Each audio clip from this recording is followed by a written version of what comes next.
ելույթի տեքստում նշեցիք, որ այսպես չկարողանա մեջ բերել, որ դուք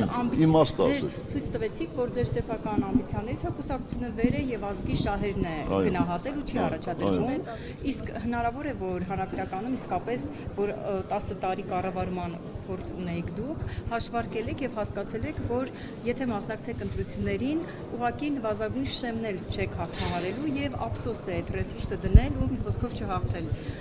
Ոչինչ Համարում եք ներողություն, որ Սամվել Կարապետյանը ընդդիմադիր դաշտը լավագույն միավորող տեխնացուն է, ինչպես ասել էր առաջին նախագահը, գուցե էլի այսպես ուղիղ չկարողացա մեջ բերել։ Չէ, նորմալ ես հասկացա ձեզ, ուզում եմ ասել, ոչինչ չի կարելի բացառել եւ մենք երբ որ քննարկում էինք, բազում տարբերակներ կային, այո, որ մեզ կարող էին խոչընդոտել, ընդհանուր միջև մարդկանց խափամամիջոց փոխվել, ովքեր ցուցակում կլինեն, ովքեր առաջին շարքերում կլինեն, բայց բոլոր ուսումնասիրությունները խոսում են այն մասին, իսկ ես խոսում եմ այն ուսումնասիրությունների մասին, որը մեզ հնարավորություն տվեց մինչև 21 թվականի ընտրությունները հայտարարել թող ինչքան քվեականելու։ Մեզ հնարավորություն տվեց կանխատեսելու Գյումրիի եւ Էջմիածնի ընտրությունները, այսինքն հավաստի։ Եվ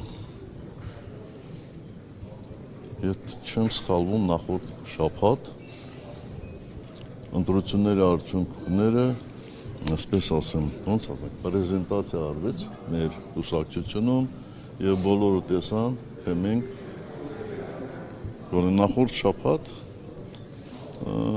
ինչ հնարավորություն ունենք, ինչ ռեյտինգ ունենք եւ դա մեզ թույլ էր տալիս շատ չասեմ տենց քայլելու եք արել եւ բարձր է ձեր ռեյտինգը, օրինակ Ռոբերտ Քոչանից բարձր էր, որպես ոչ։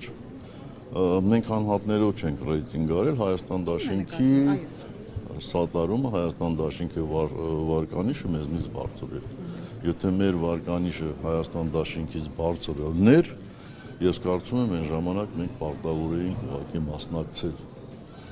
Իսկ ինչ վերաբերում է միավորող ուժին, ապա կարծում եմ, որ մեկի մոտ կասկած չկա, որ այսօր ընդդիմության առաջատարը, այո, ուժեղ Հայաստանն է եւ այդտեղից շատ ենթադրություններ է պետք անել։ Շատ շնորհակալ եմ։ Դուք ձեր ելույթում հայտարարեցիք